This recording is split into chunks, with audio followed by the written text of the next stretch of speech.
Right.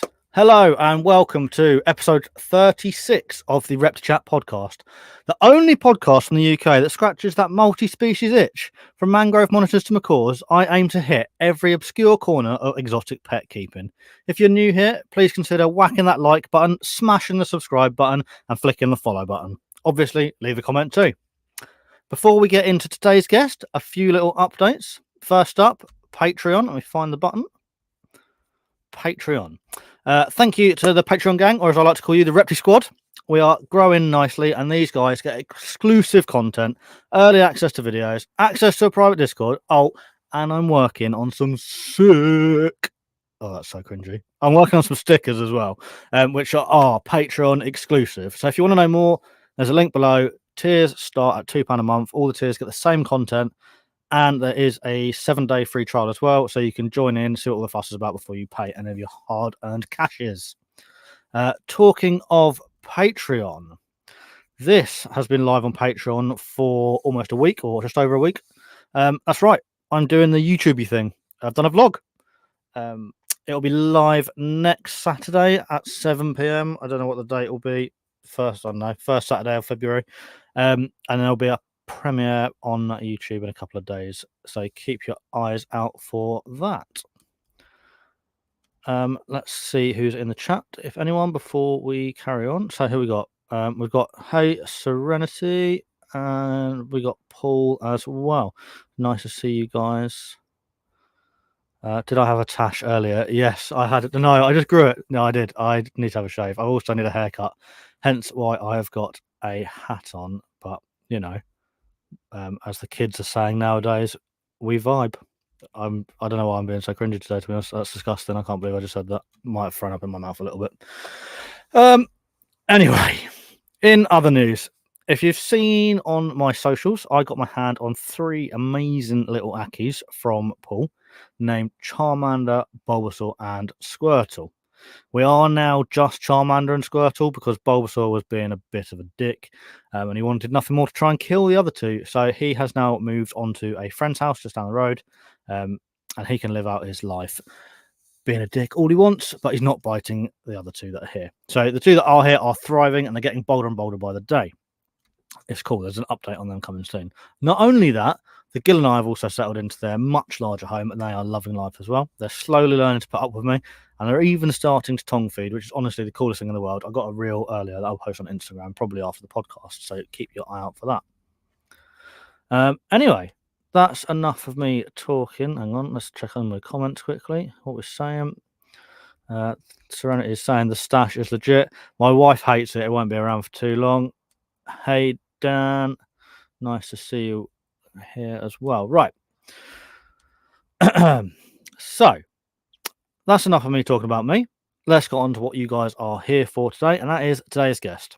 I'm sure you've seen the name pop up all over the socials. This guy is always around commenting and supporting, and not only supporting online creators, but also he's pretty hands-on with supporting. He's supporting his local community and the National Centre for Reptile Welfare as well, which we'll cover later. So without any further ado, let's have a please. Oh, well, I can't even speak. Let's have a warm welcome for Jay from RDJ Reptiles.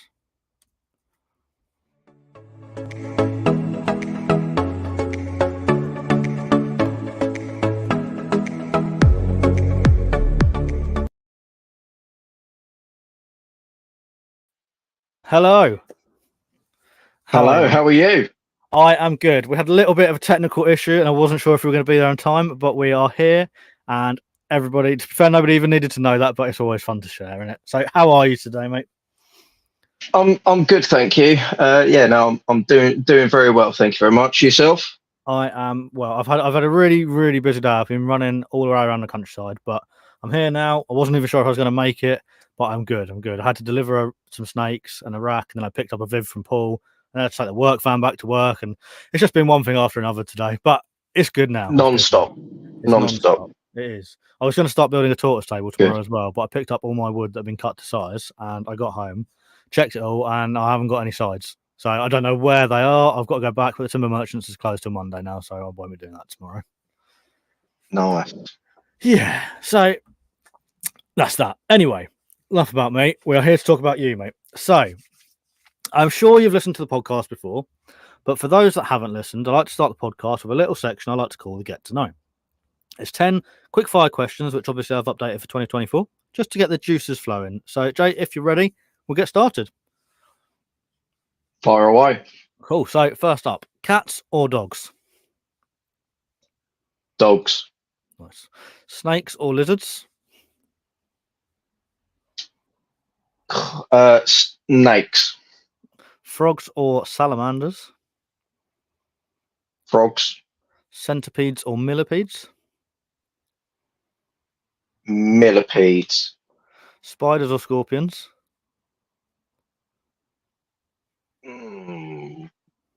The wife's going to kill me. Spiders. Birds or butterflies? Butterflies. Grasslands or woodland?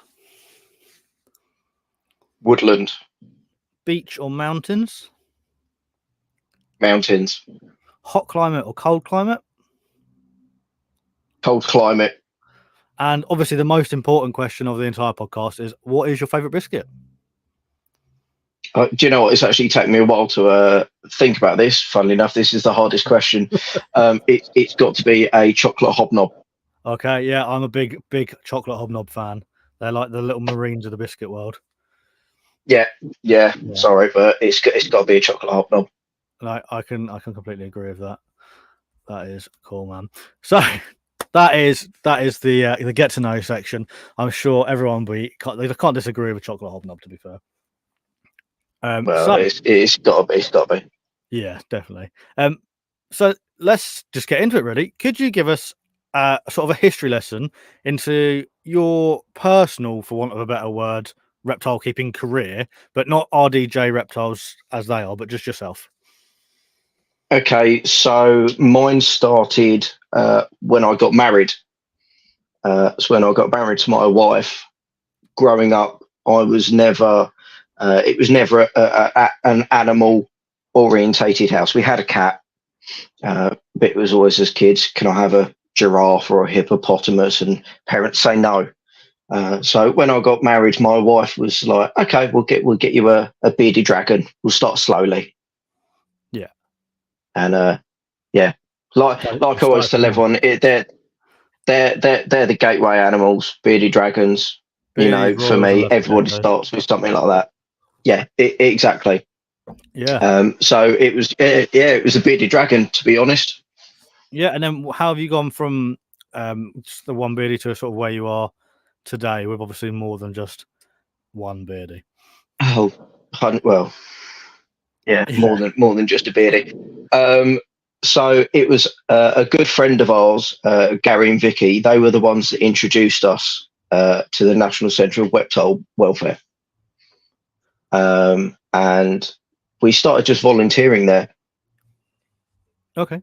The more you start handling the animals and cleaning them out, you go, oh, this one's nice. Oh, that one's nice. And then you come home with one, and then you come home with another one, and then another one. I imagine being friends with a drug dealer, really. Like, if you're around, if the drugs are there, yeah. Like, you should start a little bit. Like, just a little bit, and then more. Reptiles are more expensive than drugs as well. Oh, 100%. Probably, I wouldn't. No, well, I think cowpole's the strongest thing I've ever had. Yeah. But I mean, I always look at it as, and I know quite a few people in the reptile community will know it as the Pokemon syndrome. And I know you'll like that reference as much as I do. It is very much, you've got to catch them all. I don't know what you mean. And you just go, Oh, there you go. I'm sorry. This is for Paul. But yeah, at least we're on the Crocs gang. Paul's in the comments as well. He's going to love that. course he will. Of course he will. Mine's fluffy as well, so I was that's looking. always I good to nearly know. got sucked into the fluffy Crocs a couple of days ago because they were texting me with a sale, but I was like, Got not doing it. got to be done. Got to be Got it done. this week. So it is very much you get one, then you get another one, then you go, oh, I've got a leopard gecko, that's lovely. Oh, actually, another one would do lovely. Oh, look, there's a different colour. There's a dwarf boa constrictor. I've not got one of those. Okay, I'll get one of those. And then it does just spiral on from there. But it's just trying to know when. I think another way it spirals as well is you get a couple and then you go, oh, I wonder if I could breed these. And then that's like a whole nother tangent that just they expand as well. So you started with Beardy and then it snowballed much like it does for everybody else. I asked you that was your sort of personal, but you are part of RDJ Reptiles, obviously. And I know that you are like the face, so to speak, but it's not just you. So give us a history lesson on RDJ Reptiles and then we'll carry on from there. So who are RDJ Reptiles? So RDJ Reptiles, the initials are for Roella, which is my wife, Daisy, which is my daughter, and then myself. So we actually started RDJ Reptiles as just an Instagram page. There was myself and my oldest nephew, Rowan. He's very much into reptiles like myself. So we started with just taking pictures and uploaded them to an Instagram page. Yeah, just to share the love. Just to share the love. I had ended up with some time off of work, and then Roel had this grand idea of, well, we've got these animals. Why don't we start sharing our passion with other people? Why don't we use it to educate people in reptiles? Okay, and how are you guys doing that? So what we're doing is when we go into fetes and fairs, we're using that for a good platform to actually try and counteract the bad, I don't say bad, but misinformation that everyone receives in the media. So it's very much just sort of trying to re-educate people, but also being there for when somebody has questions, being there to actually physically answer them. So we get people that will contact us via different bits and pieces, social media, websites or whatnot, or physically come and actually turn up at ours and ask us questions. Yeah. So we're quite happy to answer those, and we would rather that people did that than went on to, as helpful as it is, but Facebook and Instagram, and actually join these groups, and then people go, oh, well, that's not right. I do this, and it's just trying to weed out that. It's just trying to weed out the wrong information. Yeah, definitely. And I think for a lot of people, most of their sort of misinformation or their fears, it's all through just like, I don't know what the word is. What's the word I'm looking for? I don't know. But they've never come into contact with the animals. It's all just like what they've been told, or like, for example, like the story where people go, oh, I know someone that had an uncle or an auntie and it was their brother's sister. They had a snake and it was measuring them up.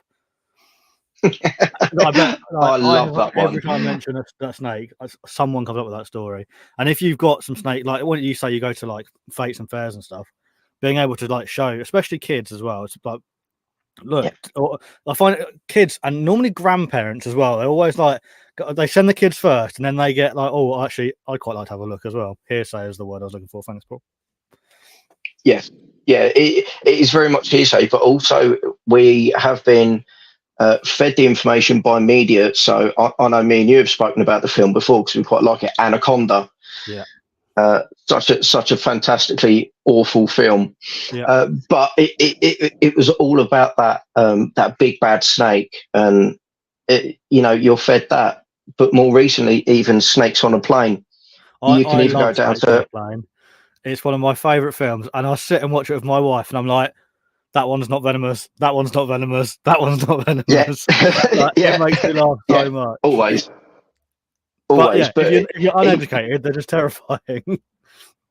But even kids, you can go down to the Harry Potter films. Yeah.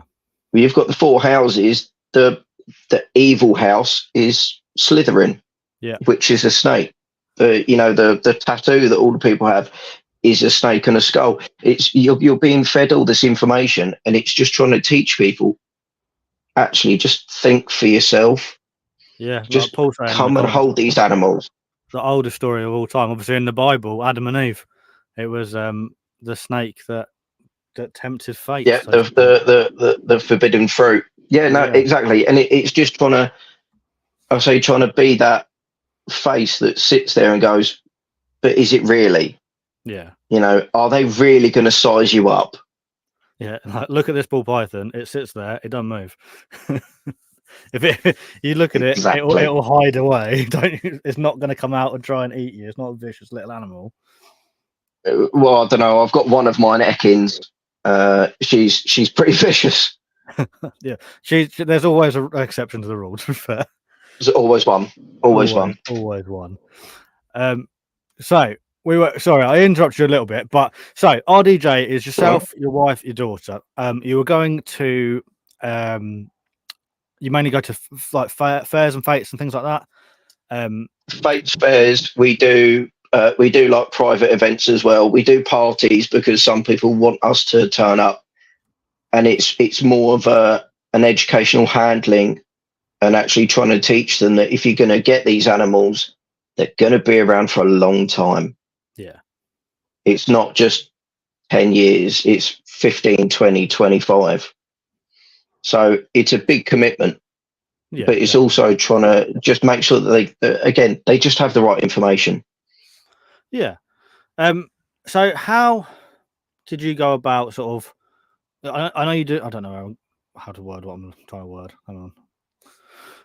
With your events, let's call it just as an umbrella term. How did you sort of get into that? Because obviously you went from, like we all do, having a collection of animals at home. What made you take the step into doing the events and stuff, and how did you go about it? Do you need like insurance and stuff? I don't know how it works. So I'd started much like my wife and my nephews, sister-in-law, mother and father-in-law. They all help out. It's a big family thing. It's not just the three of us. It's quite a big group. And so we were volunteering for the National Centre of Reptile Welfare. So when they do events, we were doing it on their behalf, right? Okay. Under their name, their insurance, and their banner. Yeah. And then when we started saying about making RDJ official, as it were, you have to look up public liability insurance. You have to become a registered company. So we're actually on Company House. You have to make sure that you go to your local authority and say to them, this is what we want to do. Yeah. And we have the local authority that turn up to our house and look at all the enclosures and basically say they give us the thumbs up to do the job.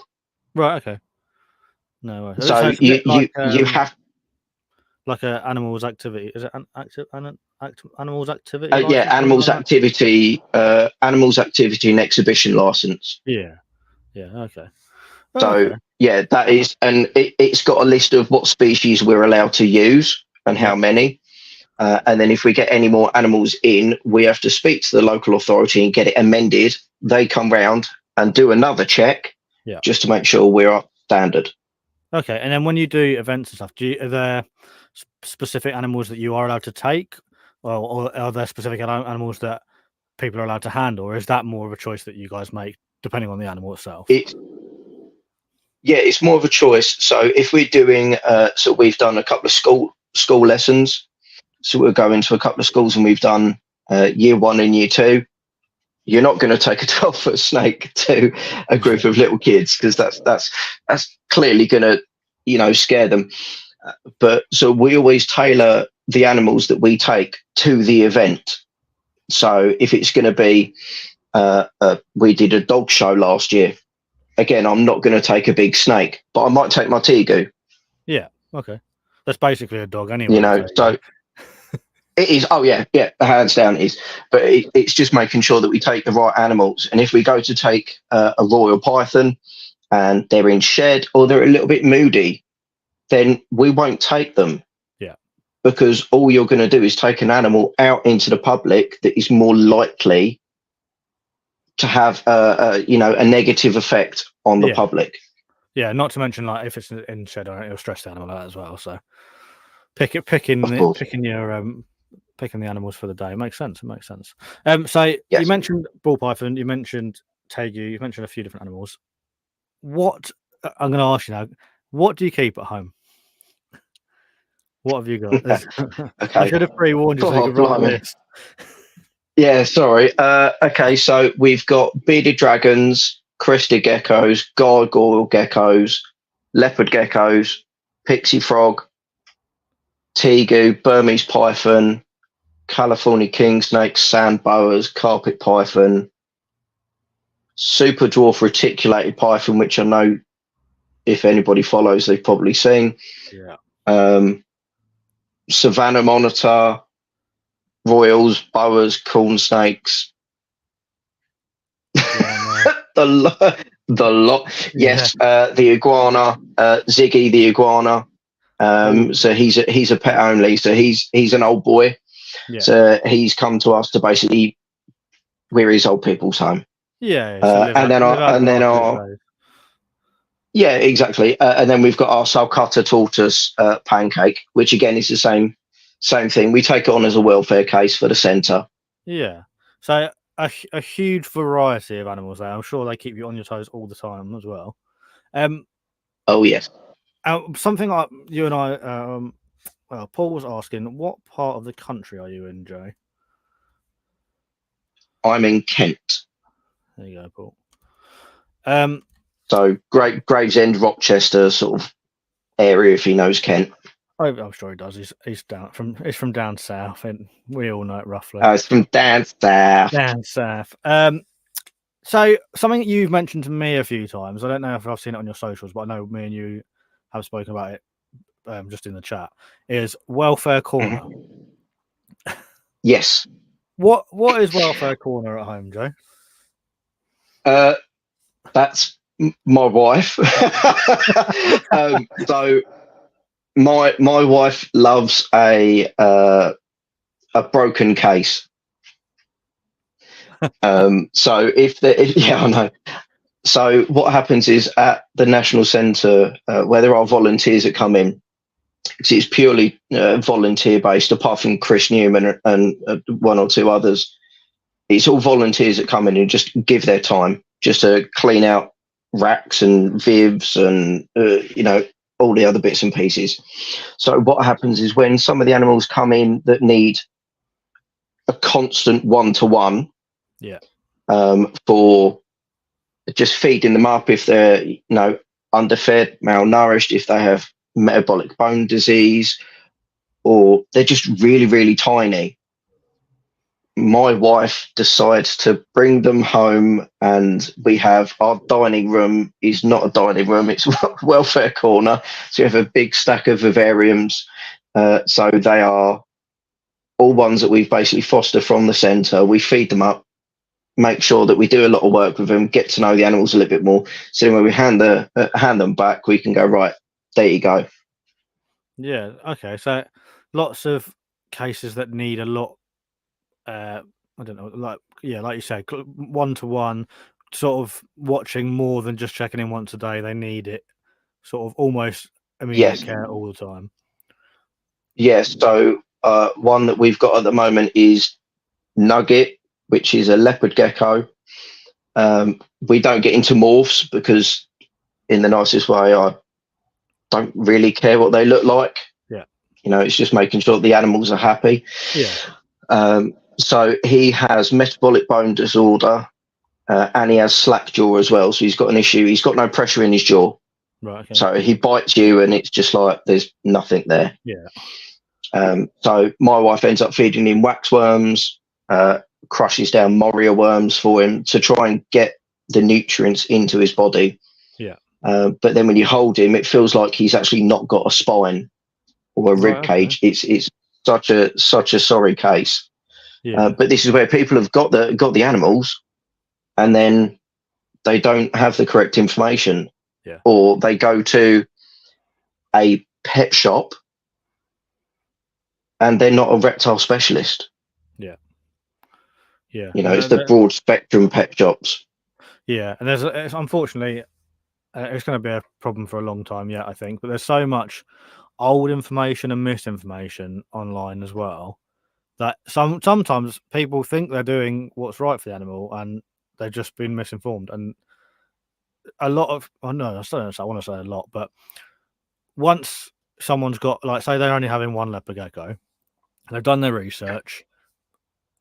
I don't think that if they're I'm struggling to get my words out today, but if they're not fussed about getting more animals, once that one leopard gecko is set up and they've gone, well, I've done what the shop's told me to do, or I've done what the one care sheet I've read is, they're not going to then change it or improve it. They'll just go, oh, I don't know what's wrong with the animal now. No, exactly.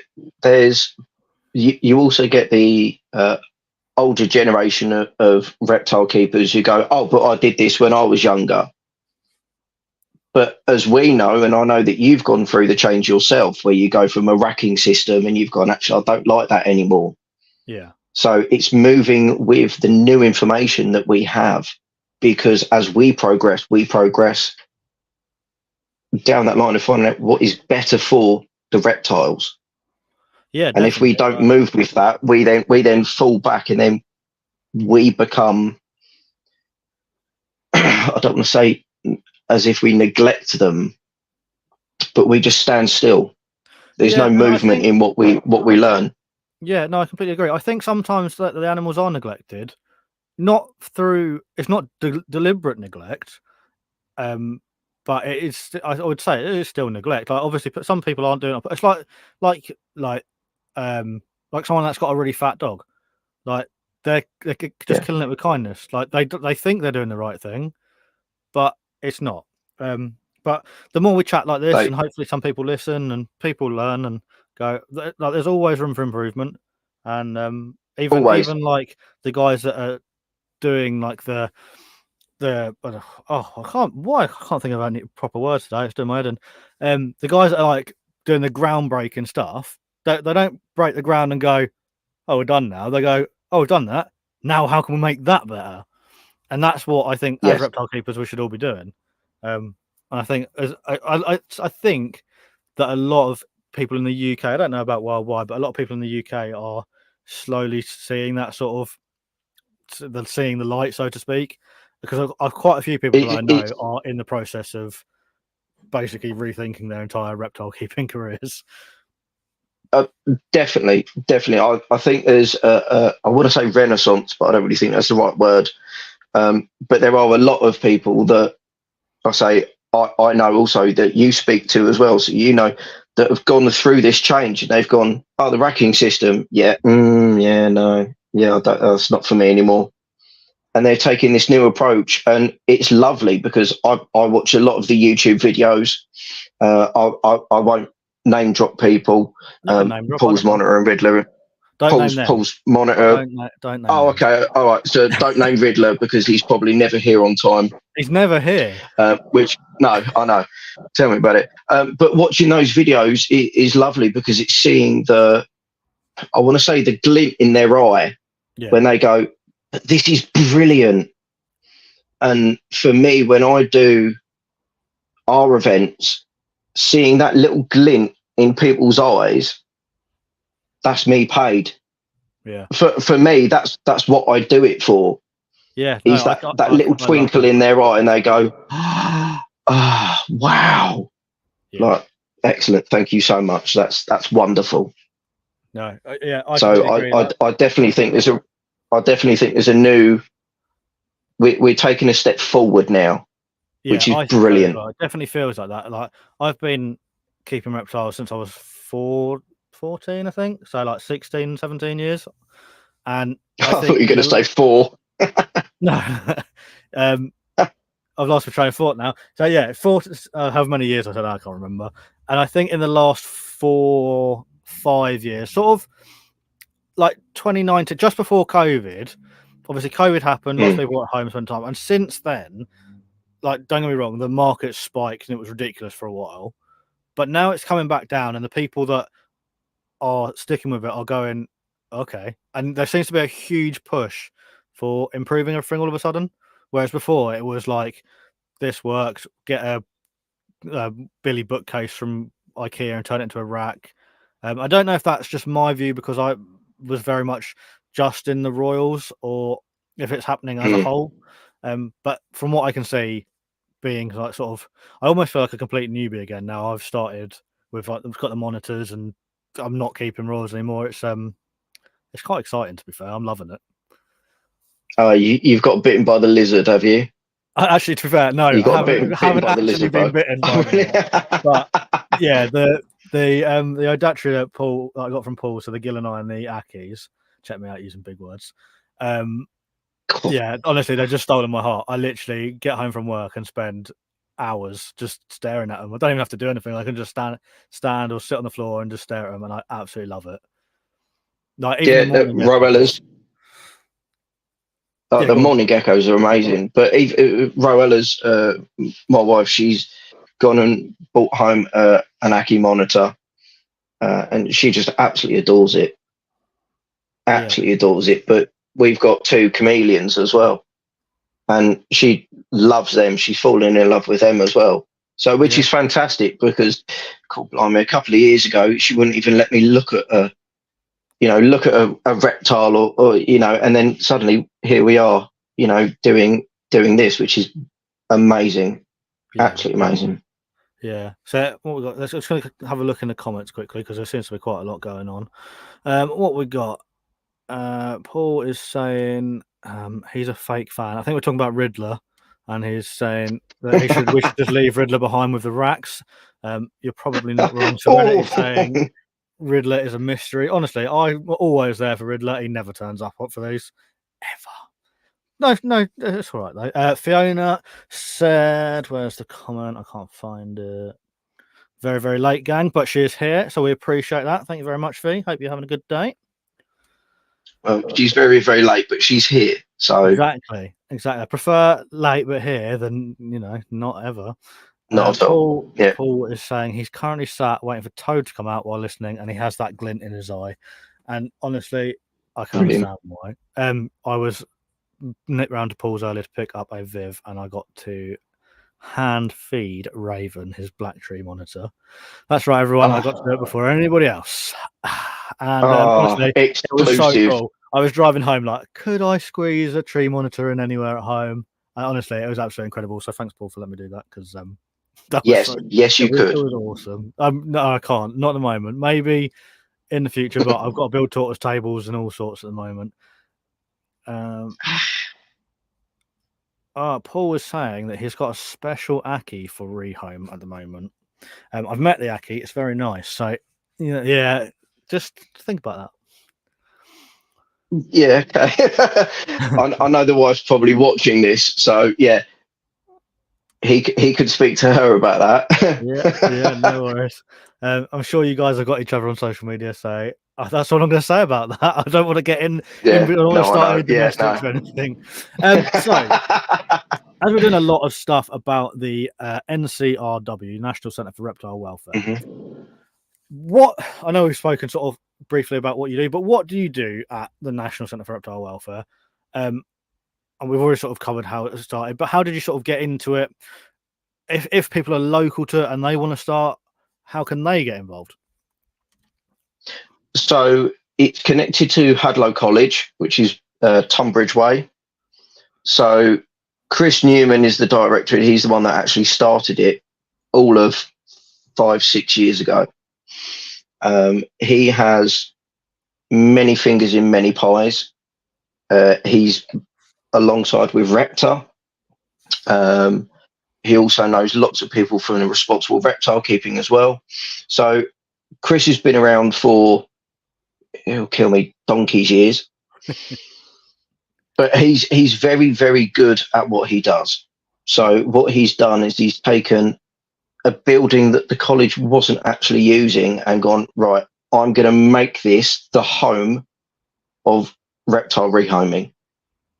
So he has, I call it an underground network of people where if you have an animal and you can't look after it, not won't, but can't, Yeah. you can contact him and he will find this little network and get the animal to him. Yeah, I've seen it work Now, on Facebook before. He like pops up a comment like, "There's a yep, lizard that's coming on some bananas. It's at the top of Scotland," and within like 25 minutes, it's got a chain of people that will get it to wherever it needs to go. It's incredible. it's absolutely fantastic. But the building that they're in is at maximum capacity. Yeah.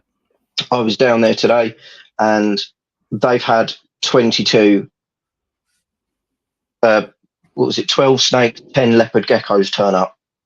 And it's from where somebody was breeding them and just decided they weren't going to do it anymore. So he then has to find space for these 22 reptiles and then find homes for them. Yeah. So it's quite interesting being, and I know that we've had brief chats about this before, is sort of being on sort of like different ends of the, you know, where you were breeding and then we're doing the rehoming bit. So, you know, it's different ends of the, you know, the chain, but it's just trying to find the right homes for these animals. So when we go down there, we clean out the vivariums, handle the animals, you know, get them used to in a positive way of being handled. You know, obviously we can't handle all of them. But I mean, last year, I think they ended at 2,000, I think it was just under 2,700 reptiles that have come through the door. Yeah. And they're not all like animals that have been surrendered or dumped or handed in. Like, I know you get like ones that have been, well, I suppose the ones that have been found in the wild are sort of dumped, but like you get the ones that come in Stowaways. Yeah, stowaways. You get cases where sometimes people have died and then they've got to find somewhere for the animals as well. But there Exactly. are a lot of abandons as well, aren't there? So in regards to people who pass away and they have reptiles or animals, Chris is actually working on something to basically make sure that that animal is taken care of. Yeah. So I don't want to go into too much of a detail, but there are bits and pieces they're trying to put in place to make sure that, especially like tortoises and stuff like that, that will go for hundreds of years. A long time. It feels, you know, animal for 3 generations, isn't it? At least. At least. So it's just making sure that animal is taken care of. Because if I, you know, my soul cutter, I love him. Daisy loves him. But if Daisy has children, they might not give 2 hoots about reptiles. Yeah. So then what do you do with this tortoise? We've got 2 Horsfield tortoises, and they're not very old. They're like I don't know, 5, 6 years old each. So I said that they'll stay with me until I die, but after that they'll probably go to my youngest daughter if she wants them, and hopefully she will. She loves them at the moment, but obviously a lot of things change and you don't know where. But I'd love a big tortoise like a Sulcata, an Aldabra or something like that, but I haven't got the space at the moment to have one.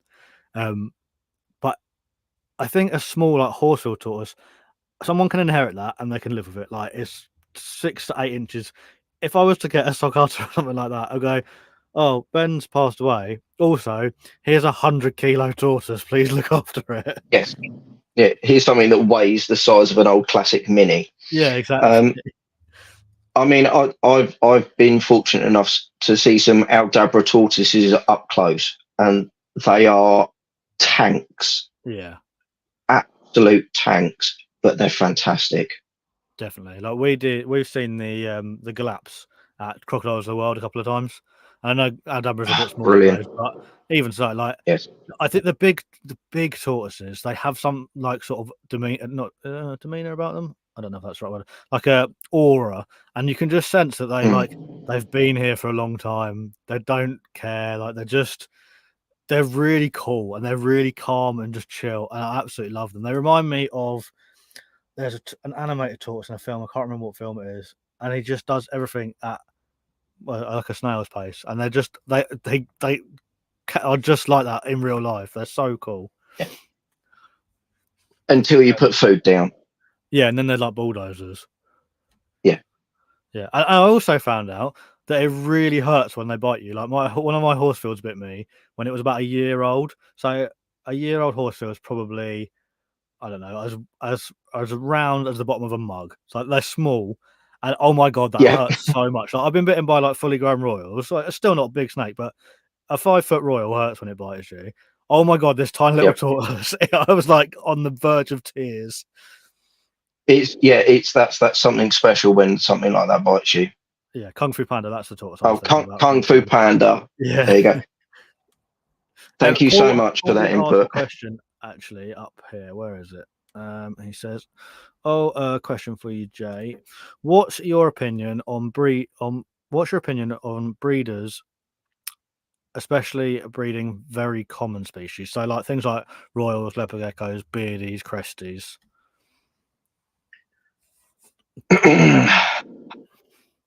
What's my thought on it?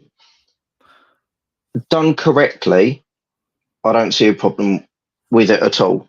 And this is me, from my point of view, not company or anything like that. I see no problem with it at all. It's when it's done and you end up with lots of high end stuff that then nobody can sell, nobody wants to buy. So it's okay having these banana, lavender, enchy, double clef something, whatever morph. Yeah. That's worth £2,000, but is there actually somebody that will pay £2,000 for it? Yeah. And to get that special morph, how many are you going to have that aren't that morph? So, yourself, you've bred royals before. If you wanted a pied, because I know that was one thing that you were after, Yeah. to get that pied, how many have you had that aren't pied? And then what do you do with them just to get that one pied?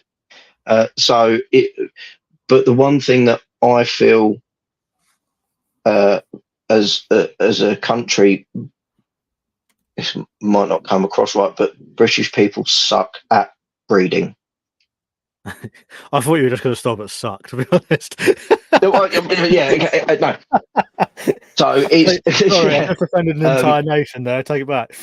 No, that's right. That's fine. I'd rather you did than I did. But no, I do think we do suck at breeding. It's I'm going to get the minimum size for this animal, or I'm going to breed these dogs and they're going to be in the smallest cage possible. You end up like with puppy farms and stuff like that. Well, actually, you can end up with snake farms, yeah, as well, where people just want to churn out loads of snakes.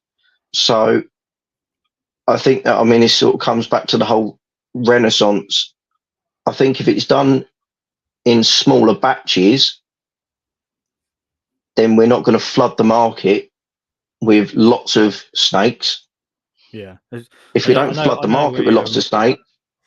I know we said species in general, like very popular species in general, but they always end up coming back to royals. And I think one of them, like, there's like 7,000 royals on just the UK morph market at the moment, and no one's buying them. No. But then if they're not buying them, people have got to keep them. And when they're done keeping them, where do they go? Yeah. No, I completely agree. And like, I'm not throwing hate at any royal keepers, because I've had a couple of people message me recently saying, "Oh, your podcast was good," and now it's turned into, "I hate racks and I hate royals," which I don't. I still really like royals. The reason I got rid of mine is because I couldn't decide. I didn't want to keep one. If they were going, they were all going. But I completely agree. Like, I don't have any issues with people breeding. Doesn't bother me. Like, if people want to breed an animal. But it's when they're breeding 20 royals. Like, if you breed 20 royals in 1 year to get 20 clutches, an average clutch is 6. Someone do the maths, but it's a lot. Like, there's 120 babies on average. There we go. Oh, quick maths, Ben. I hope that was right. Well done. If you've got 120 babies, no one's buying them. You've got to keep those 120 babies, or they end up all going to like reptile rescues, like the National Centre for Reptile Welfare, or I'm quite close to the Brighton RSPCA. but I don't really like the ISPCA, so let's talk about that better. But the National Centre for Well, Reptile Welfare, yeah, they all get full up very quickly from people that are mass producing, and it pretty much is like a snake farm, or at points it was like a beardy farm. I know beardies aren't as popular at the yeah, moment. They are popular, but I remember like when I was when I first started keeping, say like 2008, 2009 sort of time, beardies were like 10 quid. You couldn't get rid of them because everyone was breeding them, and then all of a sudden everyone stopped breeding beardies, and for like 4 or 5 years there weren't baby beardies around, and they shot up in price. But I wonder what happened to all those 10, 15 quid beardies, and how many of them actually even made it to adulthood, because you don't, behind closed yeah. doors, you don't know what people are doing. No, but also, I say back then, years back, I mean, I know we're sitting in different parts of I say different parts of the country, but, different parts, and we're talking over the internet, and there's people commenting from other parts and seeing us from other parts. Information is so quickly thrown out there. Yeah. But still, people are getting animals that don't have the right information. Yep. Completely agree. I did a birthday party, and the young boy had an absolutely amazing time. And he said, "Oh, have a look at my crested gecko." So I had a look, and the vivarium was lovely. It was a little bioactive setup. He'd done his research, and then he had an LED light at the top and a heat mat on the side. Yeah. Because that's what he was told by the pet shop. Yeah. Would be suitable. It's mad. And I don't understand it as well. Like if I was owning a pet shop from solely a business point of view, Paul, I'll get to your comment in a second. From solely a business point of view, surely it's better to sell. I don't know if to be fair, right? I'm going to preface this by saying I don't know if the pet shops know that they're doing it wrong all the time. Sometimes they just don't know. But if you go into like a pet shop and they go, right, I want to buy, for example, let's go for a Cresty. Oh, you need a heat mat and an LED light. Surely they're better off going, you need a thermostat and a halogen and an LED light. LED is fine. But that way, they're making more money because the things are more expensive in the first place, and you're going to get a repeat customer because the bulbs blow as well. I don't understand the point in them selling like skimpy stuff, like it'll do, when they might as well try and push the stuff in the first place, I suppose. But then what's so Paul says, like, if you can get a sale, if you sell an animal, you sell an animal, don't you? I don't get it.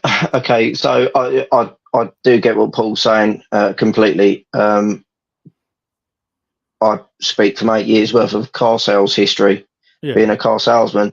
Yeah, sales are sale, but if you don't follow it up and you don't do the after stuff, then they're not going to come back. Yes, a sale's a sale. Completely agree. Yeah. But I know that and Paul knows, you sell an animal or you sell a reptile, but that's a bit of your heart that you've given to that reptile. So then you surely want to make sure it's going to the right place. Yeah. No, it is a difficult one. It definitely. It's I don't know if there is a right or wrong, because I know we keep going back to Paul in the comments, but he said like the way they've sold it, the animal will live, but and then they've got their sale, or they might not. And he's saying like 500 quid for everything puts people off, whereas 250 quid for like a mess setup, and then someone's in the hobby and they potentially get hooked. I do get it. I just I don't know. It must be like a morals thing as opposed to a sales thing. Yeah. So moral thing is person over profit. Yeah. So the reptile over what you make. But then when you start getting to bigger companies, it's the other way around. It's profit first, and then people. Yeah. So I think that's why. I mean, it goes back to the breeding in small batches.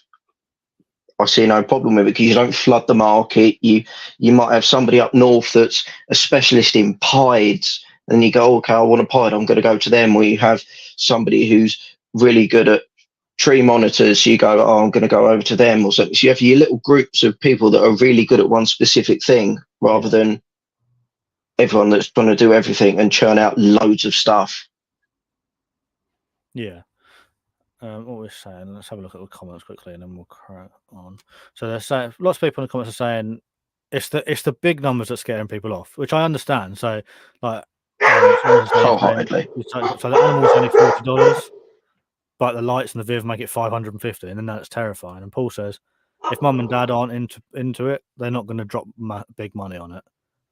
Yeah, exactly. Yeah, I understand that, I suppose, but it's a shame. But I could that yeah.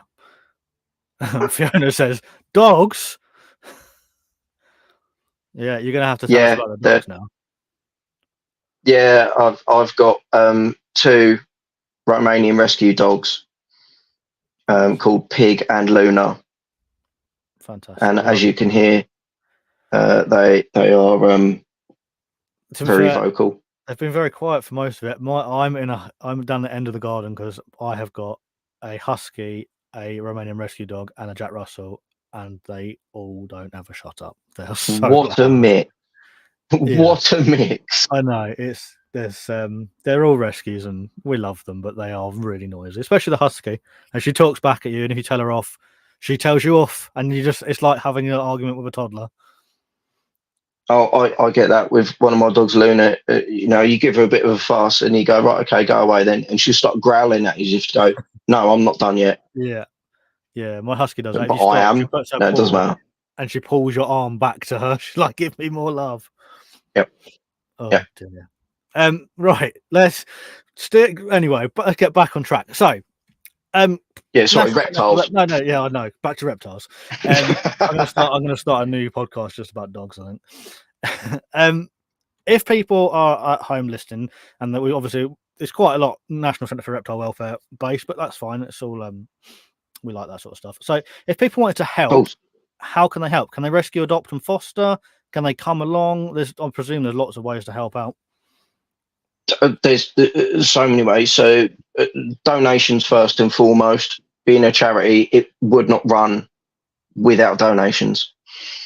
Then you've got actually rehoming. So you can go down, you can look physically at the animals. You can find one of the volunteers that are there and go, oh, I wouldn't mind having a look at this. We'll get you out, do a little bit of a talk about the animal. Are you sure you know about the setup and stuff like that? No, just turn up. Chris opens the doors reluctantly between 10 and 5, 7 days a week. Cool.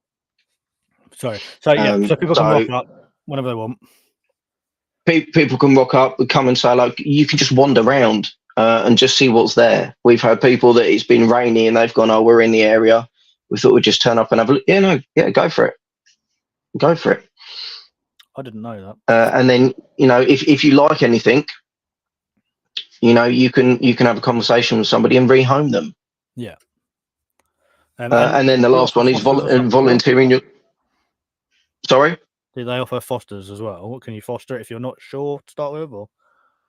So fostering is more for the people that are there all the time. Yeah, that's right. So people that Chris knows, because at the end of the day, he's giving the animal to yourself to look after, do the work with, nurture, and then bring back. Yeah. So fostering is a little bit harder, but again, not through the realms of not asking. Yeah. Well, your wife, isn't she? She's saying, turn up at the weekends freely, but call beforehand during the week, just in case anybody's thinking about nipping over. There you go. I don't want to be on the podcast going, just turn up whenever you want. Yeah, just do it. Yeah. Where exactly is it again for Fiona, who's asking? So Hadlow College. Hadlow College is in Tunbridge, or Hadlow. Yeah. Just Google it, and then it will take you there. There's signs and stuff, or if you get lost, contact us, and we'll walk out and greet you. Yeah.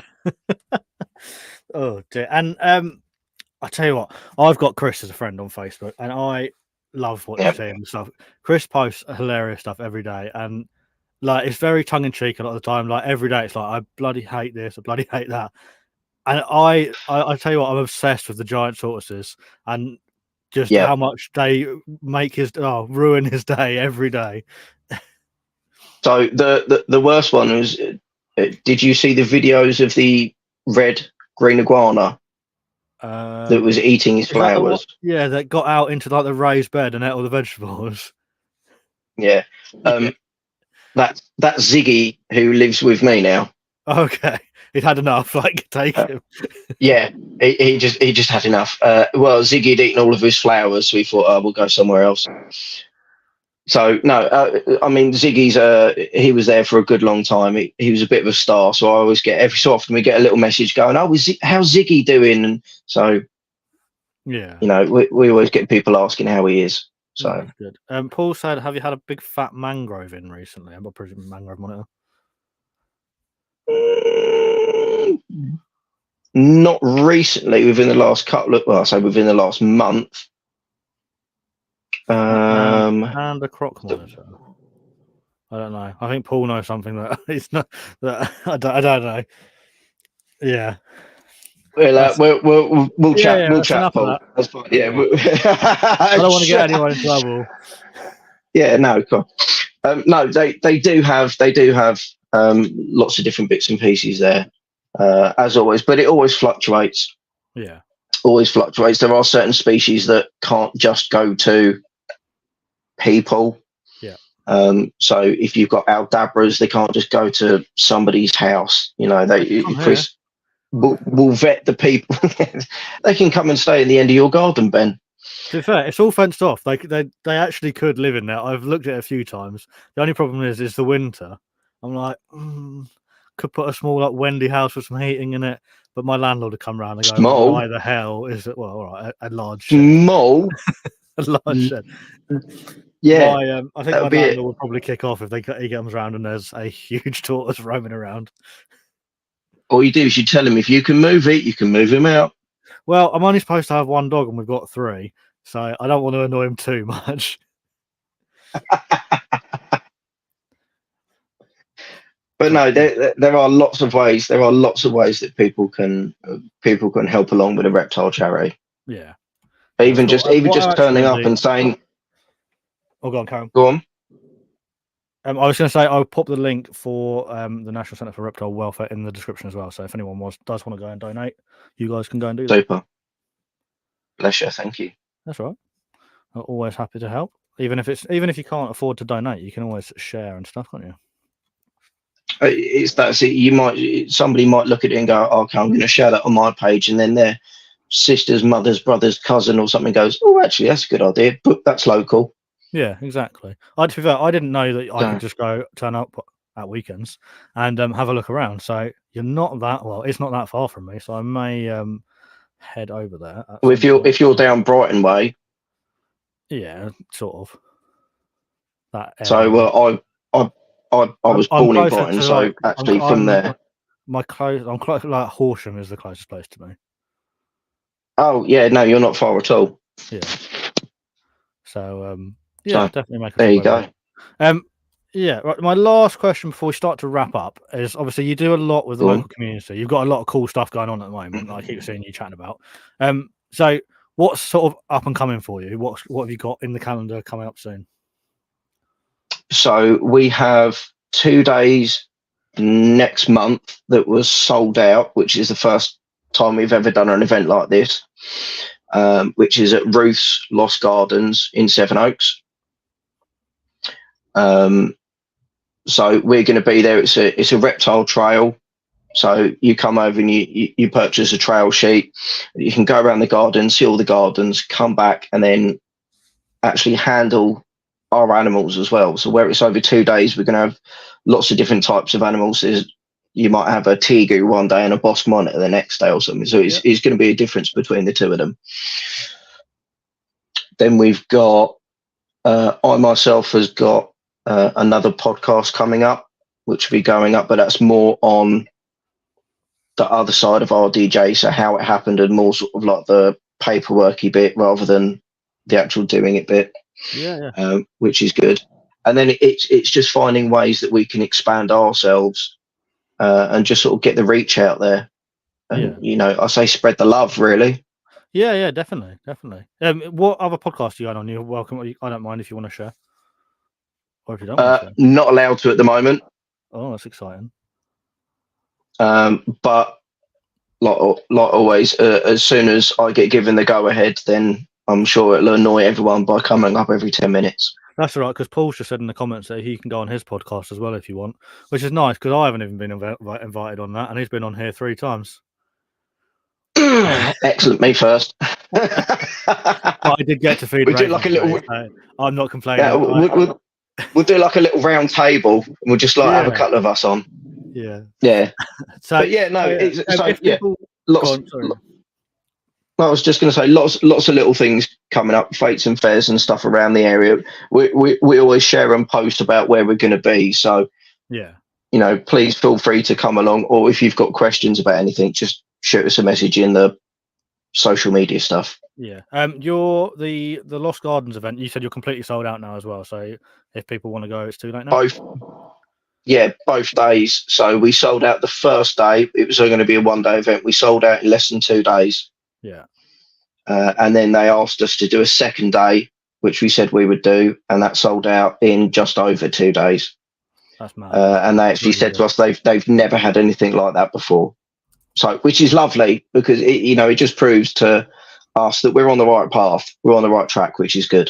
Yeah, definitely. I'm sure that once you've done the event, if the feedback's good, there'll be plenty more options in the future to do it again as well. So if fingers crossed this time, there should be time to do it, hopefully, in the future. Yeah, fingers crossed. Cool. Right, before we wrap up, was there anything else that you wanted to touch on, be it through RDJ or the National Centre for Reptile Welfare? If not, we will ask the wrap-up question, as we've been going for about an hour now. No, I think I've waffled on enough. Fantastic. Right, so the 2024 wrap-up question that featured the first time on the last episode. If you could give your 10-year-old self a piece of advice, what would that advice be? Don't rent a flat in Hove. Okay. I feel like there's a whole story behind that. Like, that is a story that's a whole another day. Yeah, that's a whole nother podcast. No, sorry, that came out a bit too quick, didn't it? It would probably be just do something that you enjoy.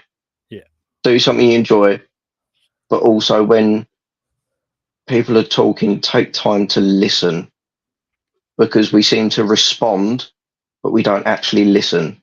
Yeah, I completely agree. So, I think since starting the podcast that would probably be it. I've actually, I think, although I can't speak properly because my words just don't seem to come out, I think my listening and taking what people are saying is a lot better than it was. And not only that, I feel like the conversation is getting better with each episode as well. So it's great. So yeah, good. I like it. Nice advice. Less missed words. Yeah, it's not, to be fair, the words are in my brain. They just don't get to my mouth for some reason. I don't know what's going on. It's just that bit that's not quite. Yeah, that's fair. Oh no, that's not the right comment. Where's the comment? There we go. Right, we're just finished, and so Riddler's finally turned up. Don't go back and listen because we definitely weren't tagging you up earlier. Yeah, no, please don't listen, Riddler. Please, we love you. Thanks for finally showing up, though. Right, so there we have it. Before we go, where can people find you? So we are on Instagram and Facebook. We're also on our own website, www.rdjreptiles.co.uk. You can Google us. It comes up with the Google business page thing. Or you can find us at weekends at the National Centre for Reptile Welfare. Yeah, which, to be fair, I'm going to come along soon. I'm sure I can find a free weekend soon to pop over. I'll give you a message and we'll come and have a chat. And we'll get down there. But yeah, that's where you can find us. We're always open for questions, or if you've got any concerns or anything at all, please do let us know. Yeah, man, that's awesome. Right, I'm going to kick you out of the studio. I will finish off the podcast, but don't go anywhere because we'll have a quick catch up before we go completely. But thank you very much. And like you said, if anybody wants to go and find any more info, that the links are in the description, and or just go and Google RDJ Reptiles. Cool. I will chat to you very soon, mate. Thank you very much for coming on. Thanks very much. Cheers. No worries. Right, there we have it. Another episode in the bag. If you enjoyed the episode, or even if you didn't, please don't forget to drop a comment and leave a thumbs up before you disappear. If you do want to support the podcast a little bit more, like I mentioned at the top of the show, there is a Patreon link in the show notes down below. So that's all that's left for me to say. I've been your host, Ben McIntyre, and this has been another episode of the ReptiChat podcast. I will see you next time.